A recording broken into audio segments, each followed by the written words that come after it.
नटवर की एक किराने की दुकान थी जहां पप्पू नाम का एक आदमी काम करता था। पप्पू हिसाब किताब में बहुत ही माहिर था।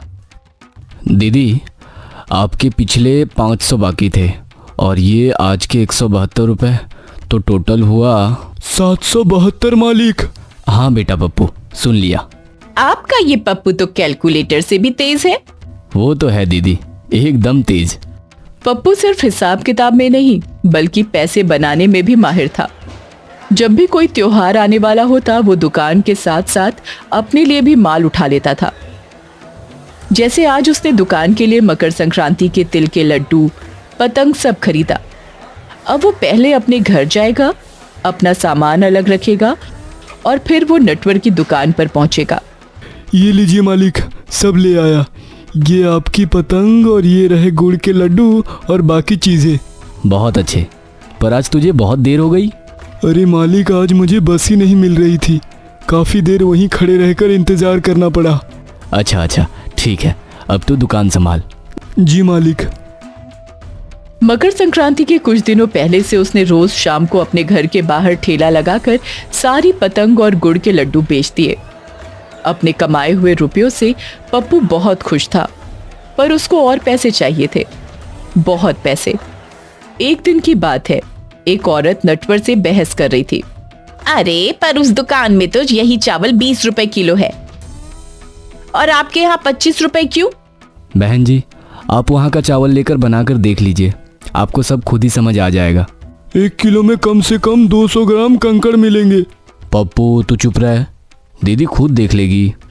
उस औरत के वहां से चले जाने के बाद मालिक, हमको भी ना उस नुक्कड़ की दुकान की तरह कंकड़ मिलाने चाहिए। बहुत मुनाफा होगा मालिक। मुनाफा तो जरूर होगा बेटा, पर धोखेबाजी करना मेरी फितरत नहीं। ना मैं खुद मिलावटी खाना चाहता हूँ, ना अपने ग्राहकों को कुछ ऐसा खिलाना चाहता हूँ। ईमानदारी सबसे अच्छी नीति है, ये तो एक ना एक दिन समझ ही जाएगा। क्या मालिक, आपकी ईमानदारी के चक्कर में सब हमसे आगे निकल जाएंगे। वो नुक्कड़ की दुकान वाले ने भी बगल वाली दुकान खरीद ली है, अब उसकी 2 दुकान हो गई। बेटा वो उसकी दुकान है, उसमें मैं क्या करूं? पप्पू ने बहुत समझाने की कोशिश की पर नटवर ने पप्पू की एक न सुनी। वो अपनी ही बात पर अड़ा था। ऐसे ही कुछ महीने बीत गए और अब रंग पंचमी का त्योहार नजदीक था। नटवर ने पप्पू को होलसेल मंडी में रंग लाने भेजा था। जब पप्पू मंडी में पहुंचा तो वो उलझन में पड़ गया। इस दुकान में रंग 100 रुपए किलो और इस दुकान में बस 30 रुपए किलो, इतना फर्क। पप्पू ने सोचा कि वो अपने मालिक को बता दे, इसलिए उसने अपने मोबाइल से फोन लगाया। हेलो मालिक, मंडी में 2 रंग की दुकान है। हमारी हमेशा वाली दुकान में रंग 100 रुपए किलो है और नई वाली दुकान में 30 रुपए किलो। तो मैं नई दुकान से रंग ले लेता हूँ। नहीं, ऐसा मत कर। तू उसी दुकान से रंग ले जहाँ से हम हमेशा लेते हैं। पता नहीं उस नए दुकान के रंग इतने सस्ते क्यों हैं, कुछ तो गड़बड़ है। तू चुपचाप पुरानी दुकान से रंग ले। पप्पू ने फोन कट किया। मालिक भी ना बहुत अजीब है, हमेशा घाटे का सौदा करते हैं।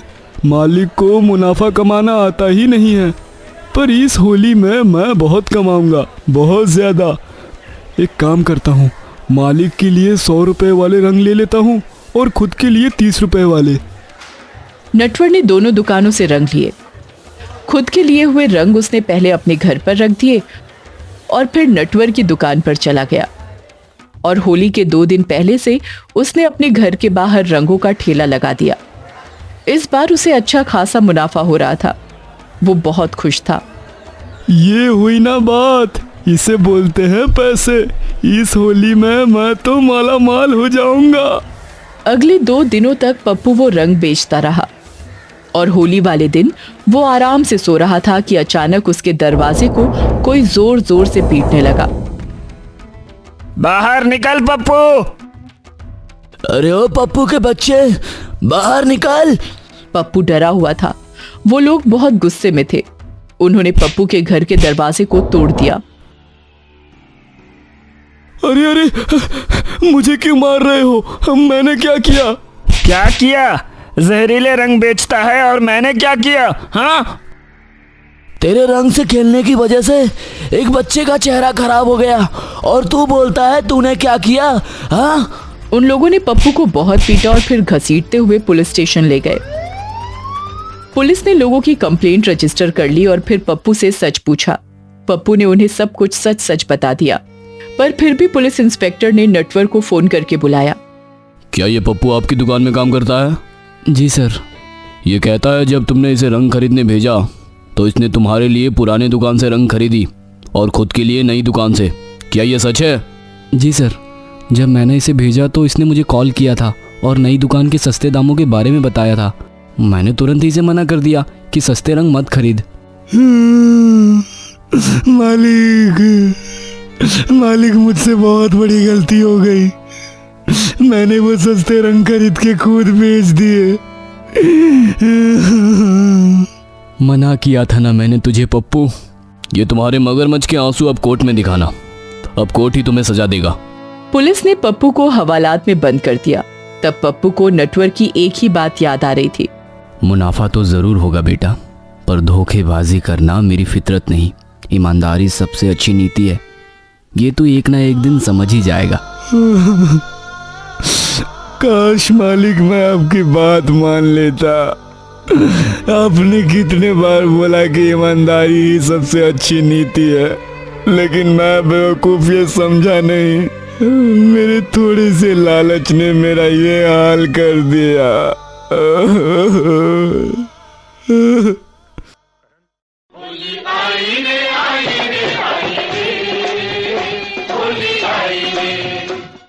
मुकेश एक गरीब जूते बनाने वाला था, जिसकी शहर में छोटी सी जूते बनाने की दुकान थी।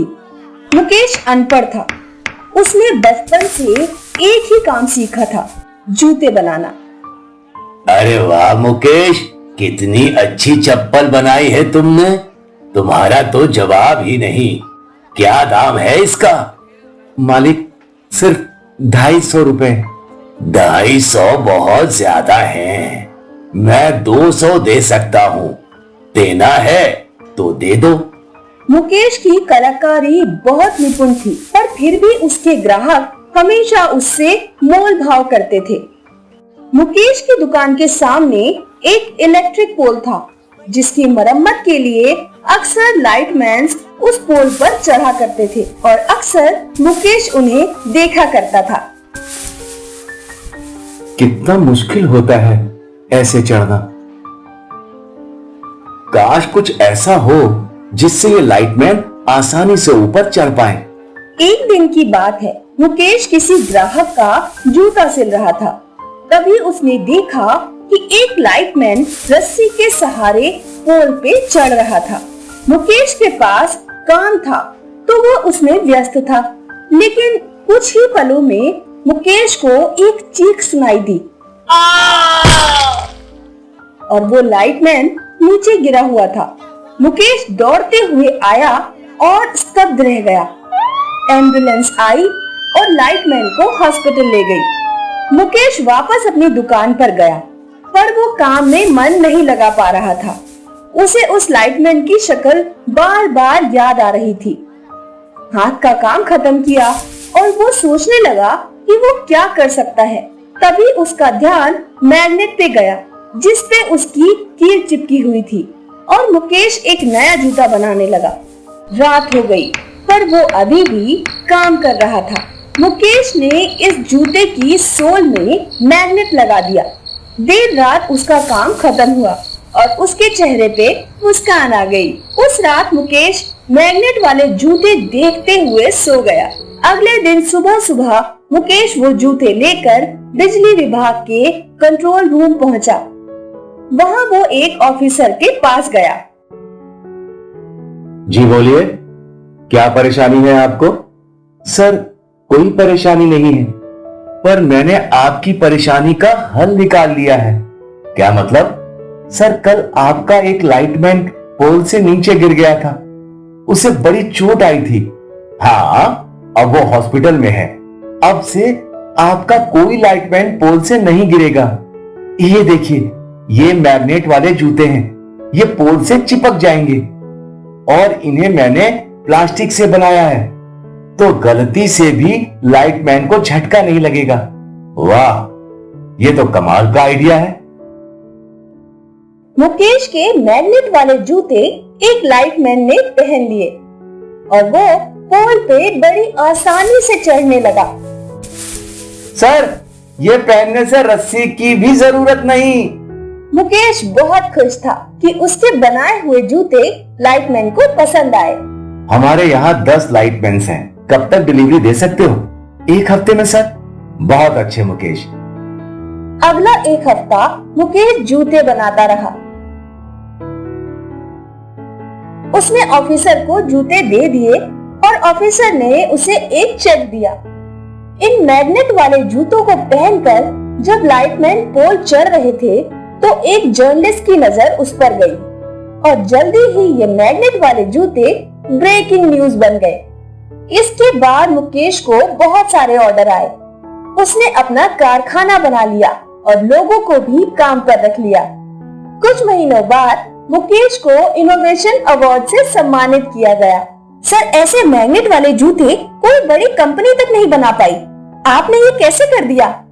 मैडम, मैंने बचपन से अभी तक सिर्फ जूते ही बनाए हैं, शायद इसलिए मैं ये कर पाया।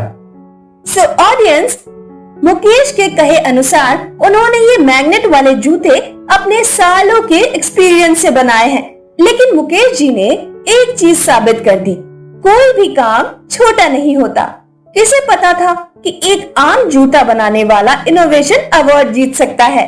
जरूरत है तो सिर्फ अपने काम के प्रति डेडिकेशन की, जो मुकेश जी में कूट कूट कर भरी है। ये है मिस्टर चड्ढा, जिन्होंने अपनी बेटी माया के लिए एक इम्पोर्टेड दूल्हा ढूंढ लिया है और आज वो उनके घर आने वाला है। सब तैयारियां हो गई ना? कुछ कमी नहीं रहनी चाहिए। हाँ हाँ, मेरे हिसाब से मैंने सब कुछ बना लिया है। देखिए कितना सारा स्नैक्स बनाया है। पनीर के पकोड़े, समोसे, जलेबी, लस्सी, लड्डू। बस बस, अब ये सब उन लोगों को पसंद आ जाए। यश अपनी मॉम के साथ मिस्टर चड्ढा के घर आया। दोनों फैमिलीज ने एक दूसरे को ग्रीट किया और फिर मिसेस चड्ढा माया को ले आई। माया की ब्यूटी देखकर यश चारों खाने चित हो गया। उसे माया पहली नजर में ही पसंद आ गई। सभी लोग बातचीत कर रहे थे। बेटा, तुमने तो कुछ खाया ही नहीं। लो, समोसा, जलेबी सब यहाँ के बेस्ट हलवाइयों से मंगवाई है। हलवाई?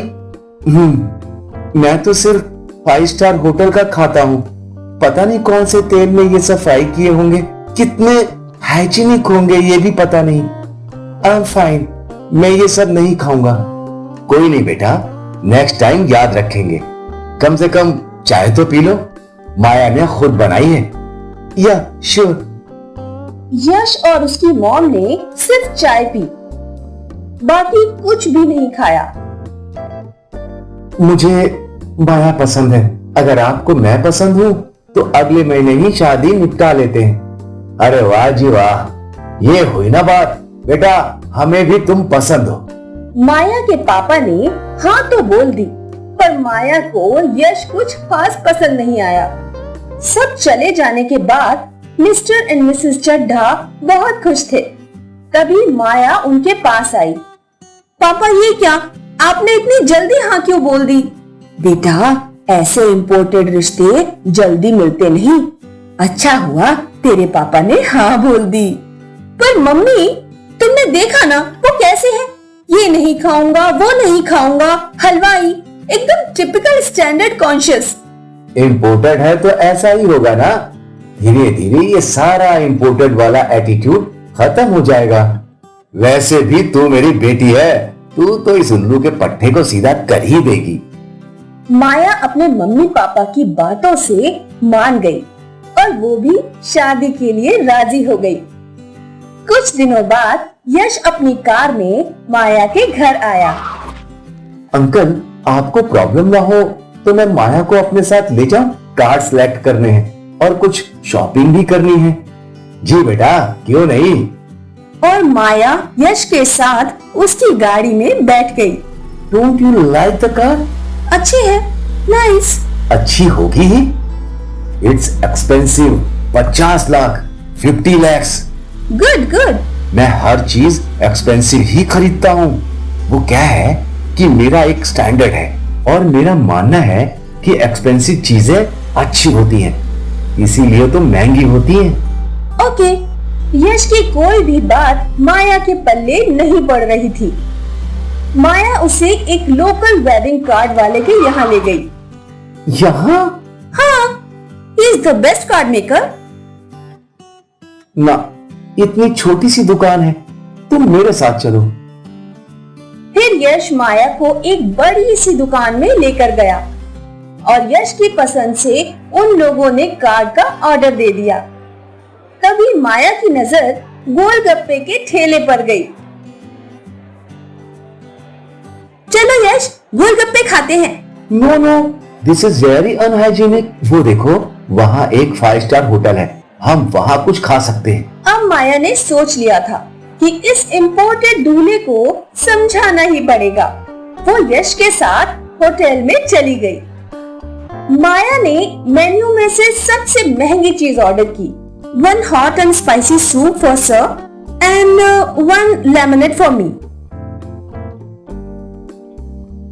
यश का सूप आया और जैसे ही यश ने सूप पिया, उसके कानों से धुआं निकलने लगा। सूप बहुत तीखा था। Give me water, it's burning. नहीं नहीं यश, ये तो नॉर्मल वाटर है। वेट, मैं सबसे महंगा पानी मंगवाती हूँ। वेटर, सबसे महंगा पानी लेके आओ जल्दी प्लीज। यश की जुबान जल रही थी। वो वेट नहीं कर सकता था और उसने वही सादा पानी पी लिया। अरे रे रे, ये क्या यश, ये पानी तुम्हारे स्टैंडर्ड के लिए सही नहीं था। अब तुम्हें स्टैंडर्ड की पड़ी है। पानी नहीं पीता तो पता नहीं मेरा क्या होता। एग्जैक्टली यश, मैं भी यही बोल रही हूँ। जरूरी नहीं महंगी चीज ही अच्छी हो, सस्ती चीज भी अच्छी हो सकती है। समझ गया। इस दिन के बाद इम्पोर्टेड दूल्हा बिल्कुल बदल चुका था। अब वो माया के साथ गोलगप्पे भी खाता और मिसेस चड्ढा के समोसे भी। उसे समझ आ गया था कि चीज की वैल्यू सिर्फ पैसे में नहीं होती,